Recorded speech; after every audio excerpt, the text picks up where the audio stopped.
नौजवान साथियों, अध्यक्ष जी, ये क्योंकि ये जो क्षेत्र रहा है, हमारे बड़े किसान नेता और सामाजिक नेता यशपाल सिंह जी का ये क्षेत्र है। रुद्र सेन जी भी यहाँ पे हैं, भाई शेखर चौहान है, अपने अध्यक्ष जी हैं और अपने जिम्मेदार लोग यहाँ पे हैं। और गांव का नाम भी मोहम्मदपुर गुज्जर। ये जो समाज है ये बहुत ध्यान रखता है अपने लोगों का, लेकिन ये पॉलिटिकल उसमें पिछड़ रहा। भाई पॉलिटिकल में पिछड़ रहा तो यूनियन में आ जाओ। और यूनियन का हाल ये है कि दोनों तरफ, यमुना के दोनों तरफ इसी बिरादरी का कब्जा है। ये तो और तो खामा कहां लग रहे, यमुनानगर में देख लो, सहारनपुर में देख लो, आगे शामली में देखो, पानीपत में देखो, और उस आगे बागपत में देख लो, सोनीपत में देख लो, नोएडा तो इनका है ही और फरीदाबाद इनका है। जो ये मजबूती के साथ में संगठन में लग रहे हैं। राष्ट्रीय पदाधिकारी बहुत हैं और लड़ाई में अग्रणी होकर लड़ाई को लड़ते हैं। आपने नोएडा की लड़ाई देखी होगी, तो नोएडा में जितने भी संघर्ष हो रहे हैं, वहां जितने भी ज्यादातर संगठन बने हुए हैं, इसी समाज के लोग वहां पे हैं। लेकिन पॉलिटिकल में काम कम बन रहा है। आप लोगों को ध्यान रखना, वहां पे भी रहेंगे तो वहां पे भी आवाज गांव गरीब किसान की उठाएंगे। रहा जो मुद्दे हैं, यहां के भी बहुत इशू है। जिस क्षेत्र में हम आए, यहां का बड़ा इशू है गन्ने का। गन्ने के रेट का बड़ा सवाल पूरे प्रदेश भर में है। रेट बढ़ा नहीं, पिछला गन्ने का बहुत शुगर फैक्ट्री ने भुगतान नहीं दिया। अब बुआई का सीजन आ गया तो खाद नहीं मिल रहा। तो इसके लिए भाई आंदोलन करने पड़ेंगे। और हालात ये है कि खाद की लाइन में कुछ जगह लोग लगे हुए थे, लाठीचार्ज हुआ। अगर किसी प्रेस के लोग ने, दूसरे ने वो सोशल मीडिया पर डाल दी वे खबरें, तो उनके अकाउंट बंद कर दिए गए, उनके खिलाफ मुकदमे लिखे गए, भड़काने का काम कर रहे हैं। मतलब खाद की लाइन में लगा हुआ किसान, उसकी पिटाई अगर दिखा दी तो उससे जनता भड़केगी। और ये रोज धर्मवाद पर, जातिवाद पर खेल खेल रहे, जनता तो भाई जब भी नहीं भड़क रही, जो कि इनकी चाल को समझ गई कि ये कौन सी गोटी कहां फिट करना चाह रहे। तो अपने भाई संगठन पे ध्यान दो, अपने काम धंधों पे ध्यान दो, अपने पढ़ाई पे ध्यान दो। जो बालकों को पढ़ाने का काम है ना, उस पर भी काम दो। अपने हेल्थ पे ध्यान दो, खान पीन पे ध्यान दो अपना, और अपनी जमीन बचाने का प्रोग्राम शुरू करो कि जमीन हमारी कैसे बचेगी। बड़ी स्कीम चल रही है। अच्छा ये बताओ कि खेती में किस किस को घाटा है? हाथ उठाइए, हाथ डालना ना, मैं अभी तक जवाब दूंगा। और अजय सारा ठाओ हाथ। नुकसान है खेती में, सबको नुकसान है। और ये तो बड़ा कमाल की चीज होगी, सरकार भी यही चाह रही कि किसान ये मान लगे खेत नुकसान देता है। और हमने बताया कि खेत नुकसान नहीं देता, दिल्ली की कलम नुकसान देती है। दिल्ली की कलम बेईमान है। ये किस किस को पता है कि दिल्ली की कलम बेईमान है? हाथ उठा दियो, हाथ दुगु बता भाई। दिल्ली की कलम बेईमान है। हमारा खेत पूरी पैदावार देता है, उसके बाद में भी किसान पूरी मेहनत कर रहा, और उसके बाद में भी घाटे का सौदा है। तो कलम दिल्ली की बेईमान है। जो दिल्ली किसानों ने 13 महीने तक घेर कर रखी, एक देश की राजधानी को 13 महीने तक वहां के किसानों ने घेर कर रखी, उनको जब शर्म नहीं आई, तो इसका मतलब उनका मकसद पूरा है कि वे बेईमानी करके आपकी जमीन को छीनना चाहते हैं। ये उनकी पॉलिसी है कि किसान को ये बताओ कि खेती घाटे का सौदा है, इसको बेच दो, इससे हट जाओ। हमारे बच्चों को बता दिया कि तुम जाकर शहर में व्यापार करो, जमीन नुकसान देती है, तुम व्यापार करो। हमारे बालक लगा दिए जमीन बेच के व्यापार करने में। और दिल्ली का जो व्यापारी है, जो बड़े शहर का व्यापारी है, इंडस्ट्री है, उसे कहा कि तुम यहां से व्यापार से पैसा कमा के तुम गांव की जमीन खरीद लो। ये हो रहा है नहीं हो रहा? जो व्यापारी है जो दिल्ली में रह रहा, जो सहारनपुर के शहर में बैठा हुआ है, वो गांव में जमीन खरीद रहा है। ये कौन सा गणित है? हम फसलों को बेचते हैं, आंदोलन करेंगे। यहां से अगर हरियाणा में फसल जाएगी तो आंदोलन करना पड़ेगा, दिन में संघर्ष करना पड़ेगा। दिन के उजाले में सूरज दिखते हुए हमारे फसलों के दाम नहीं मिलते और जमीन के भाव बढ़ रहे।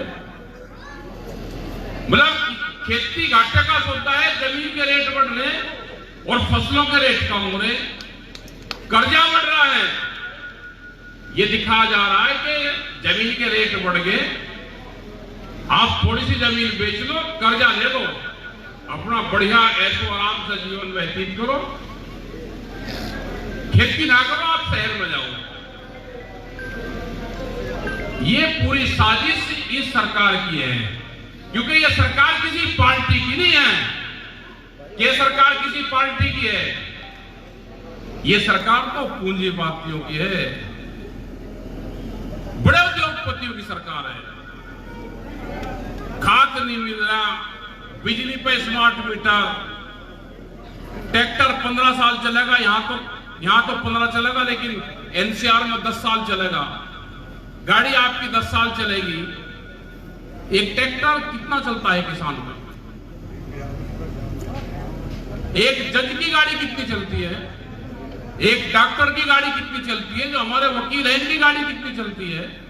ये यहाँ पे प्रोफेसर हैं, ये वहीं यूनिवर्सिटी में रहते होंगे, इनकी गाड़ी कितनी चलती है?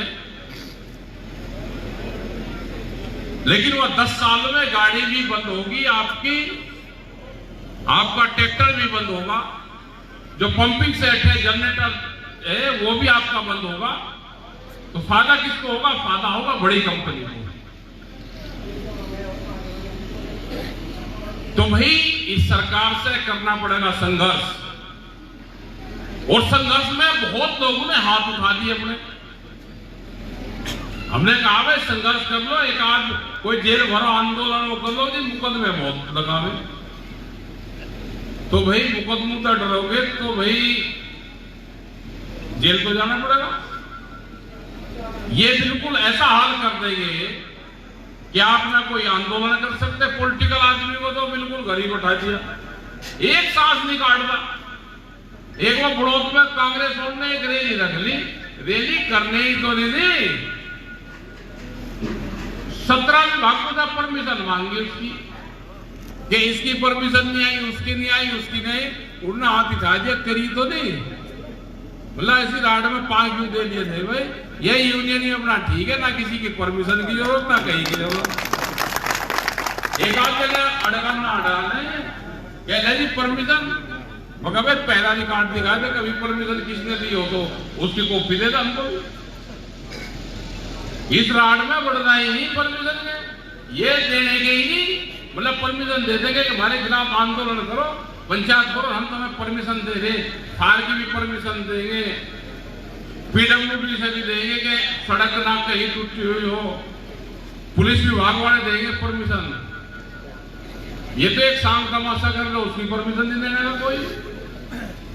तो भाई इस राड में तो पड़ो ना, अपना संगठन से बढ़िया कुछ नहीं है।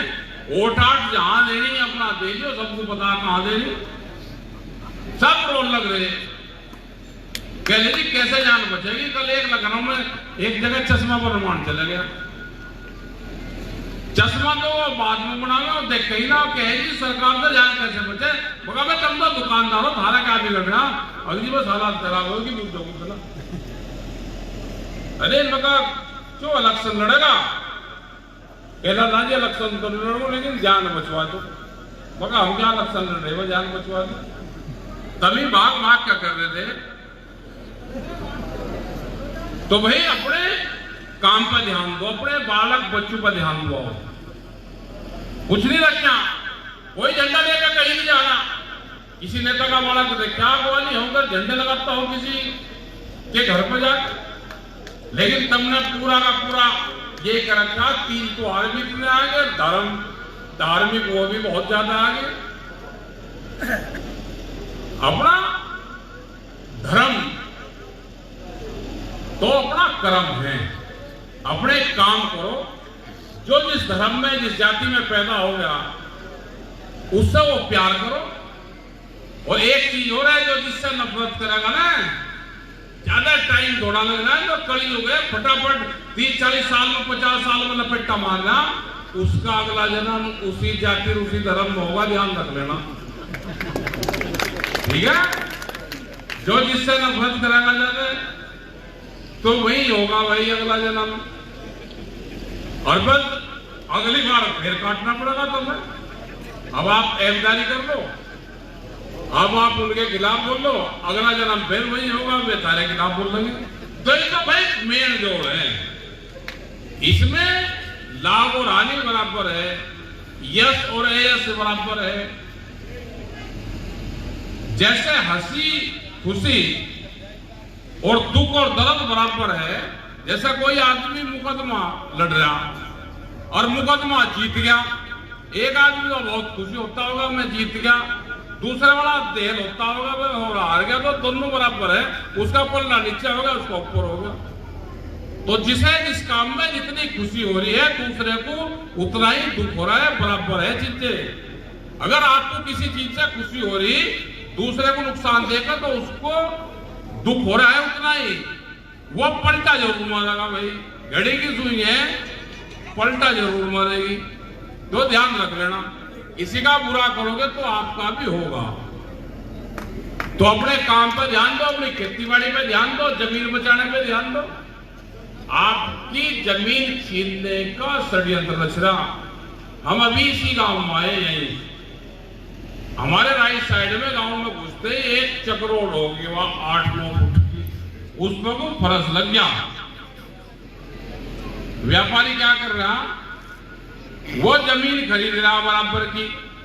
जमीन खरीदेगा कृषि में, ध्यान से सुन लेना, और उसमें फिर वो दीवार करेगा और बराबर की ओर लेगा। जैसे उन्होंने कर रखी 8 फुट की चक्रोड पे गलंचा लगा दिया, और दोनों तरफ से ये अगर दीवार कर देंगे तो मुझे बता दो बुग्गी झोटा ट्रैक्टर चला जाएगा क्या तुम्हें?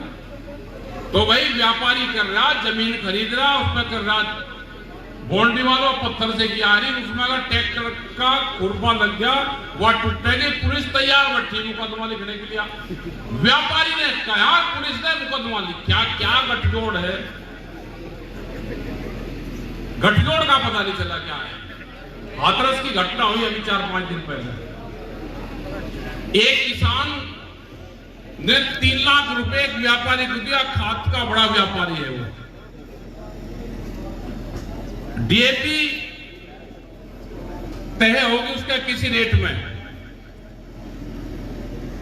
अब वो डीएपी मांगने गए तो उसने रेट उसके बढ़ा दिया 200 रुपए कट्टा। उसको उनका रोड़ा हो गया। वो किसान का लड़का उसके घर पर चला गया। लाला जी ने रिपोर्ट लिखवा दी, लूट की, डकैती की। वीडियो आजकल कैमरे सब जगह लगी रहे। वो पकड़ लिया, उसके परिवार वालों ने उसको दे दिया पुलिस को, और जाकर गोड्डे में ही मारी गोली। एक मुकदमा लिए। मतलब व्यापारियों की पूरी चल रही है। तो भाई इनसे बच के रहना। इनका हो रहा गठबंधन। व्यापारी इस देश में हो लिया हावी। पहले डरक रहा था, अब नहीं डर रहा। तो उसकी जगह चूहे को शराब नहीं पिया सकते, मुंह बिल्कुल सूधी रखे, ऐसे सूधी रखे, बिल्कुल मुंह सूधी रखा। तो अपना भाई काम करो, बालकों को पढ़ाने को अपना ध्यान रखो, नशे पत्ती से भी दूर रहो। नशा भी बहुत भयंकर है। कोल्ड ड्रिंक चलनी, अभी रास्ते में आए तो कोल्ड ड्रिंक दे रहे, 6 तरबूजों का दे रहे कोल्ड ड्रिंक, दूध 40 रुपए 1 किलो, कोल्ड ड्रिंक 50 रुपए किलो। आमदनी कह रहे कि प्रधानमंत्री नहीं बढ़ा आमदनी। भाई 2022 में कहा आमदनी बढ़ेगी, बढ़ेगी कैसे बढ़ेगी?